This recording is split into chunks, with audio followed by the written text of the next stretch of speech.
OODAcast, informing your decisions with intelligence, analysis, and insight. Brought to you by the team at OODAloop.com. Hello, I'm Bob Gorley, the Chief Technology Officer of OODA LLC, and today on the OODAcast, Jessica Gulick. Hello, Jessica. How you doing? Hi, Bob. How's it going? It's going great. And I'm so excited to finally get time to record with you because I know you have so many lessons and I think you're a very inspirational leader. And I want to tap into some of what makes you think and share it with our audience. I appreciate the opportunity to be here. You know, I'm a huge fan of yours, Bob, and OODAloop. Well, thanks. Thanks. And you have an interesting career. And one thing, I think a lot of people see you as a successful CEO and know that you run Katzcy and have this great marketing engine. But I don't think people realize that you have a career as a practitioner with deep experience in leadership and cybersecurity in a wide variety of cybersecurity related fields. So can you walk us through the beginning? How did you get into this? Oh, goodness. I got started in cybersecurity in Ramstein Air Force Base in Germany. And I was just out of high school at the time, starting my college. I was probably midway through college and started working for SAIC then.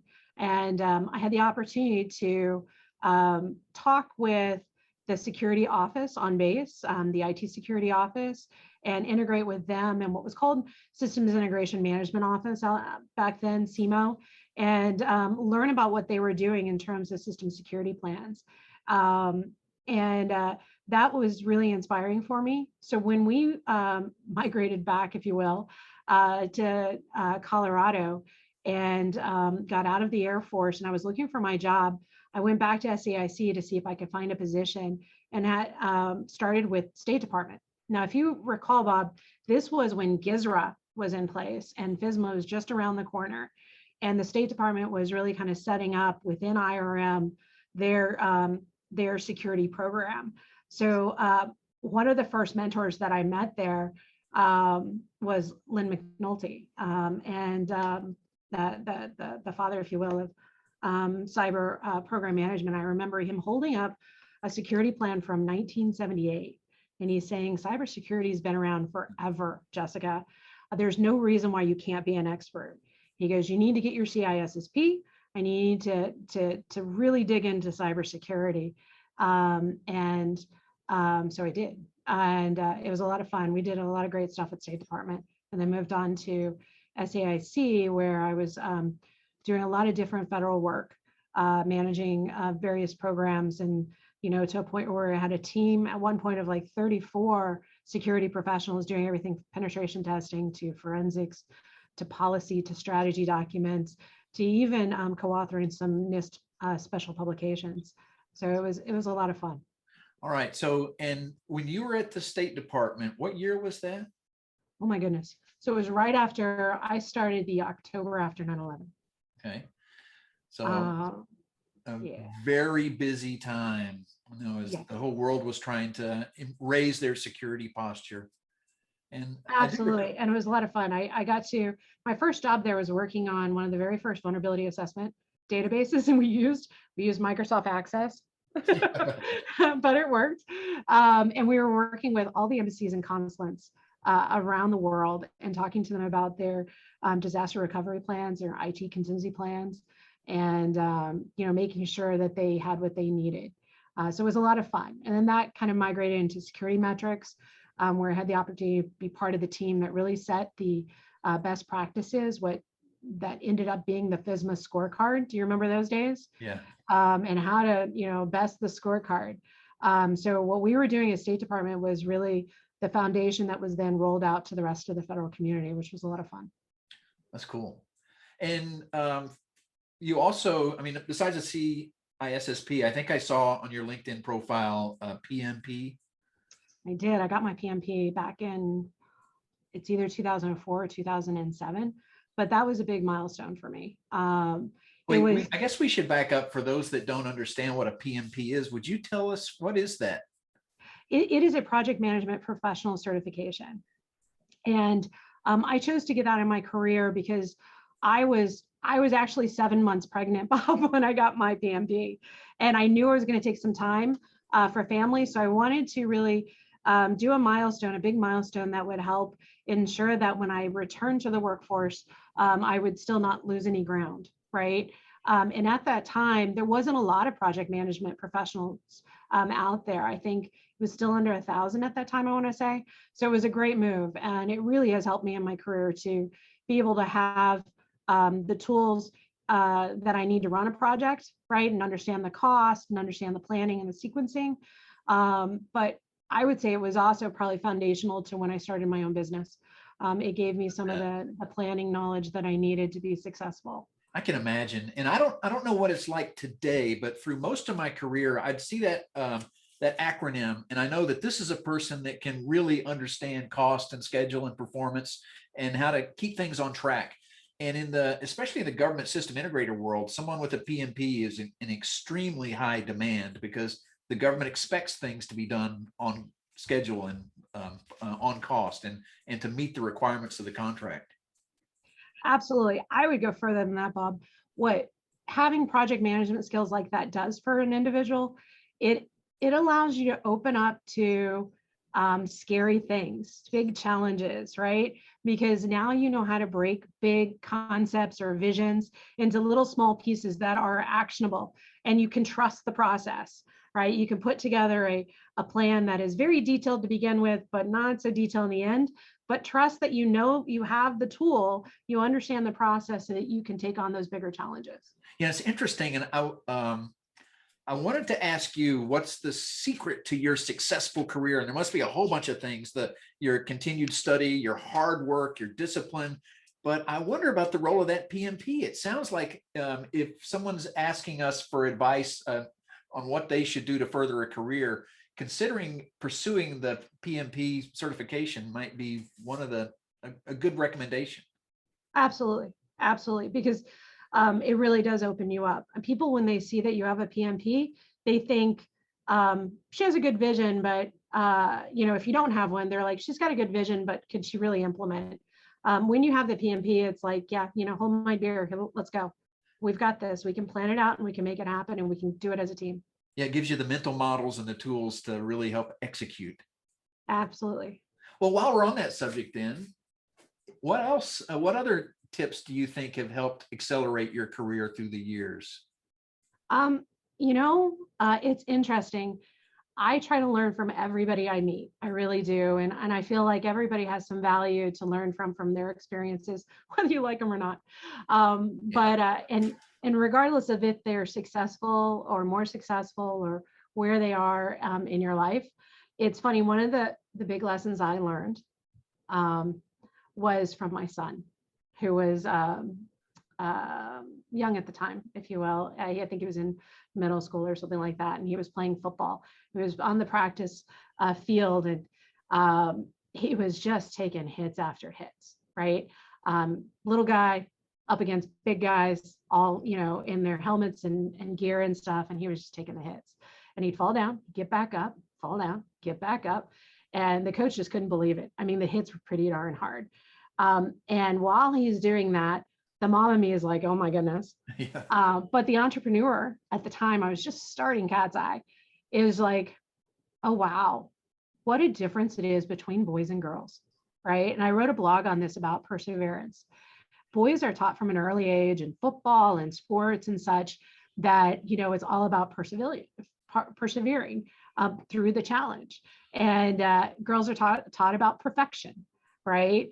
And once you let go of that ideal perfection in your head, you don't feel as much of an imposter.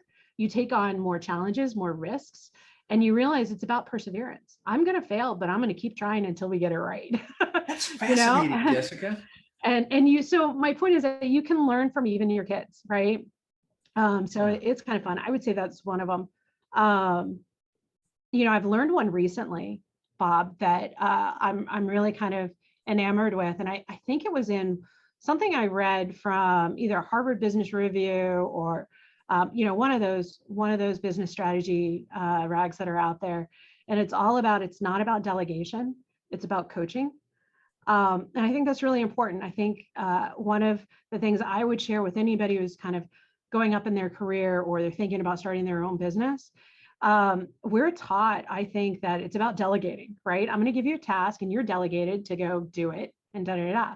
But when you're trying to build a team and the business is yours, so all the risk is yours, it's about coaching, right? It's about working with your team members and putting together the process, the expectations, letting them know this is how you do it, and working with them and coaching them. And I found that by coaching staff, I'm able to take vacations. Do you know what I mean? Yeah.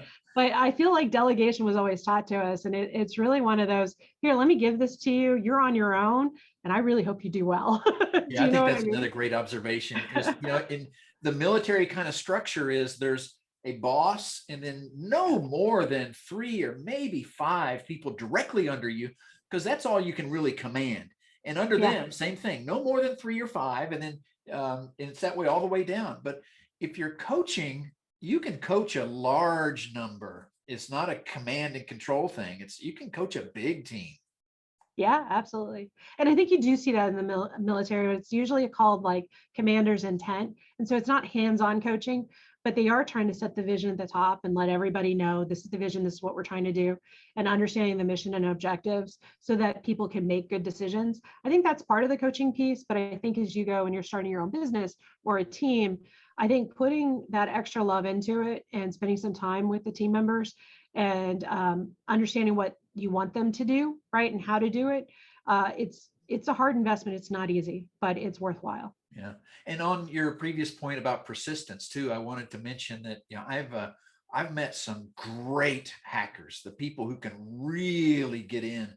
Matt DeVoe, my partner, has got that great attitude, and so many others.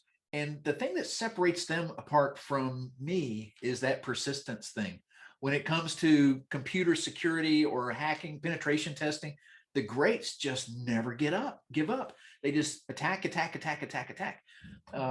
And I don't have that when it comes to the hackers and the hacking mentality. So I just admit that. Now I do apply persistence to the rest of my business, to my writing, and I see great rewards there. But I use the historical example of Hannibal crossing the Alps. He was told, you cannot do this. And he's bringing war elephants or war horses.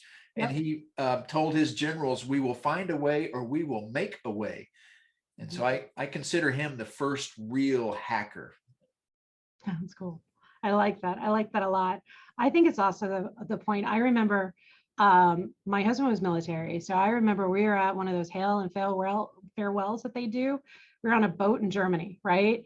And I remember that the general got up and he said some words, and he said, never judge a man by his failures, always judge him by the challenges he chooses to accept. And that really stuck with me because I think it's true. And so I try to also practice that when I'm trying to bring on team members or work with folks. That's cool. So, you have a pretty neat team now. In fact, I should ask a bit about your company, Katzcy. That's an interesting name because it sounds like a cat's eye, but you don't spell it that way. And the cat's eye that you also put in your logo makes me think here's someone who's really paying attention, is about to pounce like a panther. But what is Katzcy? So Katzcy is a name. It really came from, I was trying to think through when starting my own firm, which is kind of another story. I started Katzcy kicking and screaming, by the way. And I originally thought I was going to get in and be a security firm, right? Cybersecurity consulting. I got a call from Chris Camacho, and he's like, yeah, no, Jess, you need to go into marketing. So we did, but I was looking for a name, and Katzcy, as in the tiger stone, right, is supposed to be, the belief is that it is a powerful emblem that helps protect fortune, right? And so it really worked for cybersecurity or for marketing. It was about protecting your growth, and it's got a nice ring to it. And we did change up the spelling. Being a marketing firm, we have that kind of right. It was originally going to be Katzzy, but then I remember I was meeting with another friend, and she's like, no, put the C in there for cyber, since that's always going to be your sweet spot. that's where your heart is. And I'm like, okay, so that's kind of where the name came from, That's and neat. it's stuck around. And it's nice. I remember I was at RSA at one of the parties, and somebody comes around and I'm here to meet the Russian firm, and I'm like, Russian firm? Yeah. Hey, what's the name of the Russian firm? And they're like, Kashki. And I'm like, yeah, no. So it was funny. Yeah, it's just a little bit of the story behind it. Cool. And what does Katzcy do? So we help cybersecurity firms grow. We do have some IT firms, some drone firms, but we really help them grow. And we're different. We're obviously a boutique firm, woman-owned, and a social impact firm, if you will, which I know is a new term in the market space, meaning that we spend a lot of time helping nonprofits and organizations around causes that we support, which is around workforce and helping the workforce be diverse, as well as improving skills and such. But we primarily do marketing and strategy for IT cyber firms, and we do cybersecurity games. We launched that last year. Again, where we're different is that we bring some of the technical expertise. The cybersecurity market is very different than, I would say, majority of the markets out there. There's a psychographic to the market that you have to understand. There's a edginess that you need to bring. But I think from the business side of things, it's really important that a marketing firm doesn't come in and try to change a company. That what we do is really try to amplify their strengths and really work at the same pace of the capacity of the growth that firm can support. And I think a lot of times other marketing firms miss that. So we have a lot of fun.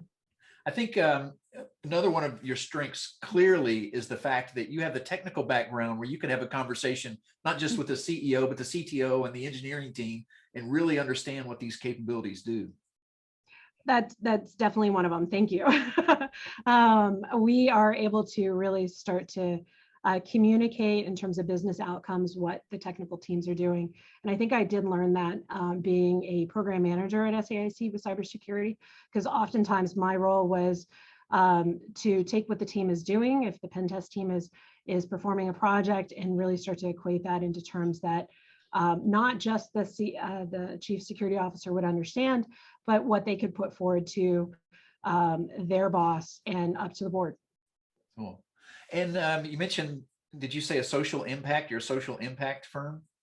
Yes, yes. Well, I know some of the social impact you've had is your personal time and energy and commitment to helping the Women's Society of Cyberjutsu. And is that an example of what you meant by social impact firm? Absolutely. So one of my volunteer hats is president of the board for Cyberjutsu, and they are a 501c3 dedicated to advancing women and girls into cybersecurity technical fields. So we do a lot of work around women in cyber or diversity in cyber, and we try to help out where we can. And it's a wonderful program, and I encourage listeners to check us out at womenscyberjutsu.org and see how you can get involved, because providing workshops and encouragement and a network to women and games, because women love to play cybersecurity games, really helps to understand where their strengths are and where they should put their time. Bob, what we've kind of learned about women in the last few years is that they're very thrifty with their money when it comes to their education and their investment in themselves, right? And their time, because they have a lot of other things on their plate. So, and they're also very careful about, they want to partake in things that they feel they're good at. So we have a large portion of our membership that are boomerangs, right? They're coming back to the workforce after 10, 12, sometimes 20 years of being outside the workforce. And perhaps they had some IT job back in the day, they were a programmer or a web developer, and now they're looking at a cybersecurity career.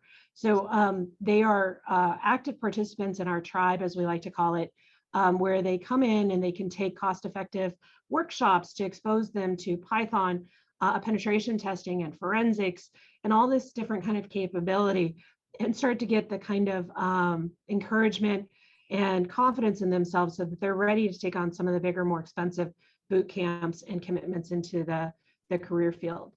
So that is definitely one of the programs that we're supporting.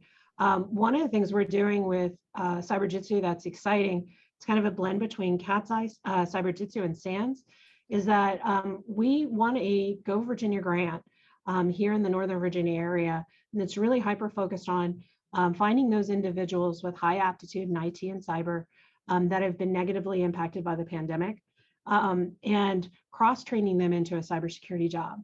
And the SANS program that they have out of their cyber talent organization has gotten it down to 3 GX certifications that they can train these individuals in, so that they end up in a security job within 6 to 9 months. So Bob, one of the examples we use is there was a lady in one of the programs, I believe she was a single mom, she was a hairstylist or something to that degree, earning very little money on a salary basis per year. And she was able to, double her salary with this opportunity to cross-train. And that changes lives. It changes not just her life, but her family's life. And those are the kind of programs that Katzcy really likes to contribute to. That's great. This is very virtuous. And from several standpoints, of course, that's the individuals that you're helping, but then also the broader ecosystem and even those companies that now get to tap into talent that wasn't there before. Absolutely. Absolutely. And it's great for the companies that are listening to be part of the Virginia Cyber Skills Academy. Just go to virginiacyberskills.com, and it doesn't cost you anything. We're just looking for a commitment and a letter of intent that you'll be a part of the program and contribute. That's it. No financial obligation. Well, we'll put a link to that in our show notes for sure. And the same with the Women's Cyberjutsu organization. You guys are very welcoming to men too. So you let me join, and that's absolutely nice. We have, I would say, there's a good percentage of men that are part of our program, our allies, if you will. They're welcome to the training, to the programs. It's just we let them know it's designed for women. That doesn't mean that they can't be there. We'd love to have men in the programs. And we have a very diverse membership that we're growing as well. But we are dedicated to advancing the women and kind of her voice, if you will, into the cybersecurity community. Great. And companies will also sponsor events there too, right? And yes. That helps give them insight into the pipeline of new talent. Absolutely. In fact, one of our annual events is coming up. I believe Mary, the CEO, who's fabulous, by the way, and I think you've interviewed her, Bob. Yes. She's going to have the promotion come out on the awards program that we do every year. And I believe we've kind of adopted the hidden figures theme to it, because so many of the women in cybersecurity that are pen testers and hackers and coders and technical staff, they are kind of hidden. They come in, they do their work quietly, they get the job done well, and they leave, right? So each year we do an awards program that tries to bring some light, shine some light on the great work that they're doing. That's great. And that's coming up in August, I want to say August, September. So it's perfect. And we do need corporate sponsors. There are a lot of well-funded women's programs out there. Our program is 100% volunteer-based. So the investment of sponsorships helps keep it running. Right. And you first introduced me to Mary in the 2019 Cyber Games that you guys put on, the Wicked Six. Yeah. And that was interesting. Yes. And we're hoping to do that again. So Wicked Six was esports meets cybersecurity for a cause. So we brought out the six, we ran a college competition and brought teams together. And they were all required to have at least one female. But they were co-ed teams. We brought them out to Vegas and held it at the HyperX Arena. Which is neat. It was so much fun. And we loved having you there, Bob. We had shoutcasters. We had a lot of energy. And the whole point was to raise funding for cyber camps for girls and women. We're hoping to do it again late this year, a lot later than normal. It'll be a little different because it'll be virtual, but we hope to be back at Black Hat and HyperX next year. Right. Now, I think that's a good segue into the U.S. Cyber Games that you're a commissioner for. Can you describe that? What is Absolutely. the U.S. Cyber Games? It is something that hasn't been done before. This is not a normal cyber competition. I know there's a lot out there. Wonderful programs like Cyber Patriot, CCDC, Cyberforce. They are all wonderful cybersecurity tournaments. What we're doing that's a little different is we're trying to put together a traveling sports team. If you will think back, like if you have kids or nephews or nieces, kind of thing where each sport, like in soccer, you have that traveling team that crosses different states and goes off and competes. And it's typically the more elite, the more advanced athletes. we're doing the same thing with US Cyber Games. We are trying to put together a sporting team that will compete globally, with our first game of the season in December in Greece, where we'll face off against 8 other nations on a capture the flag scenario, as well as a red versus blue. So we're right in the process of rolling out this program, and we're learning a lot from sports. And there's a reason for that, Bob. I feel that sports has done something brilliant and local and yet national at the same level. And because of their programs, if you look at it, they do a great job of creating a pipeline that's diverse, right, and competitive, and has multiple skills and can work as a team, demonstrates leadership. There's a lot to be learned, whichever favorite sport you have. We're trying to do that in cybersecurity because we have an excellent opportunity here. And so we start off with the open. We had something like 680 some applicants to participate in the first open CTF that just happened, which was exciting. And now we're moving into the Combine, which we're kicking off on July 9th with a virtual event. And the Combine, if you're familiar with football, a Combine in sports is all about skills, right? So what we want to do in the next 2 months virtually with these selected few, because it's by invite only, is to really start to help them practice their various cyber skills. But we're actually getting to things like speed and accuracy and complexity and ingenuity in their approach. So we'll be exploring that, and we need a lot of help to do it in a lot of different ways. And then on October 5th, we'll be able to have a draft day. I don't know if you watched the NFL draft day this year. I did, but we're hoping to do something just as exciting where we invite everybody to kind of listen in, and we make the announcement and we say, hey, Bob, would you join the US Cyber team? And we talk about your stats as a cyber athlete. So it's going to be a great opportunity to participate in something very unique and different. And I hope it grows. I mean, our intent is that, you know, Greece is just the beginning of a season of multiple games for us, perhaps throughout the world. Kind of like Jessica, the Olympics. can you, I think I understand how the US Cyber Games came together. It's because of you and people like you, who you are like a force of nature in this. But how did this global competition come together? Oh, the credit for that really needs to go to ANISA, the European equivalent of NIST, where they have the European Challenge, and their finals are going to be September 28th in Prague this year.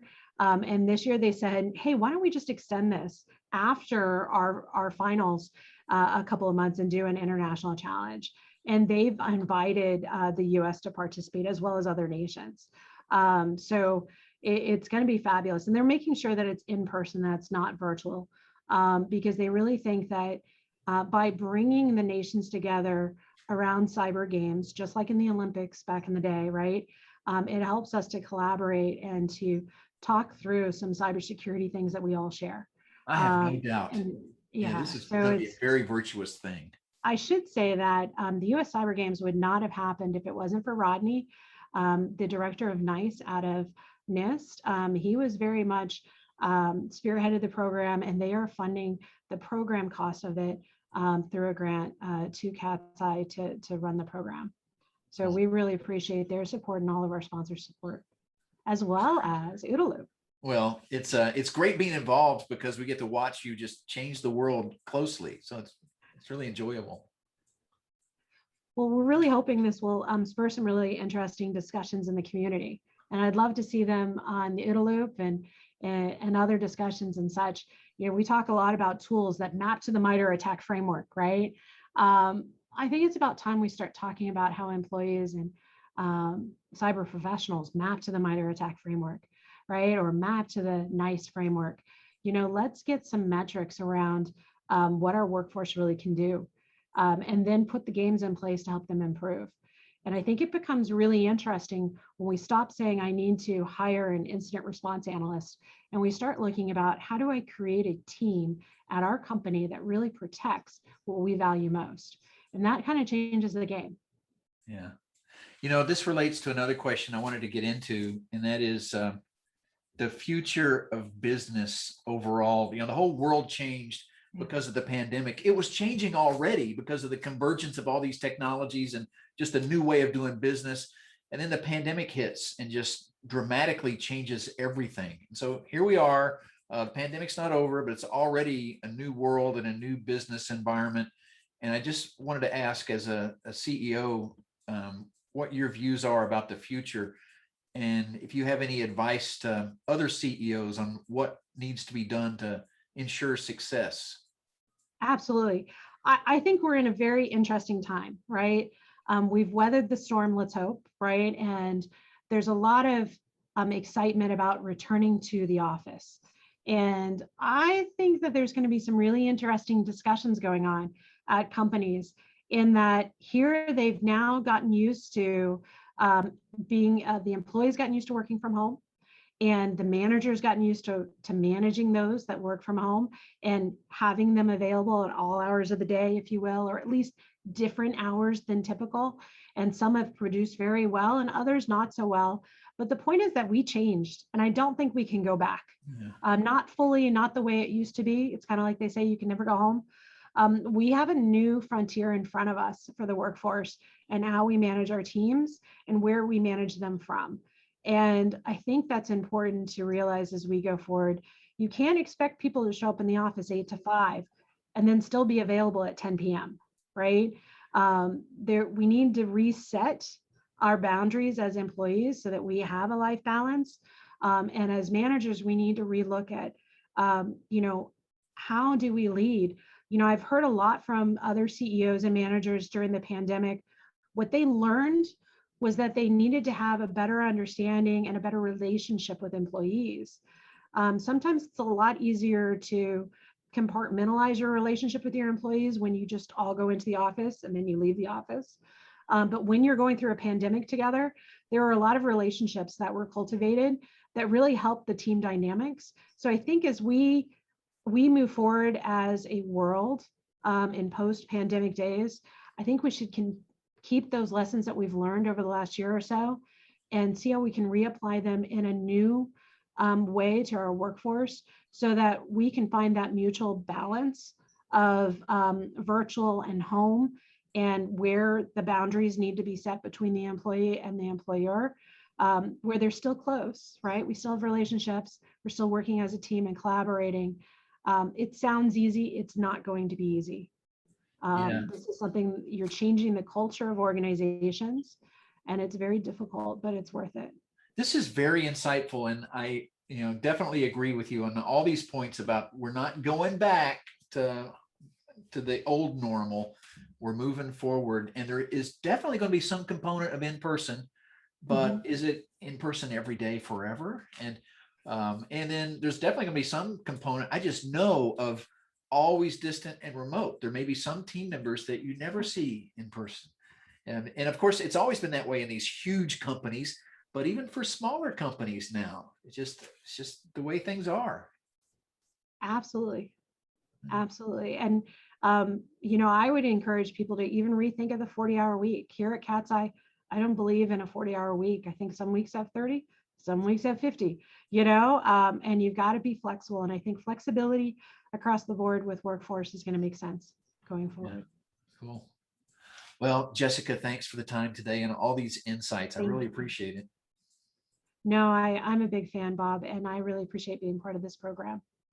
Thanks for listening to this OODA Loop production. For the latest analysis on cybersecurity, technology, and global risks, please visit www.oodaloop.com.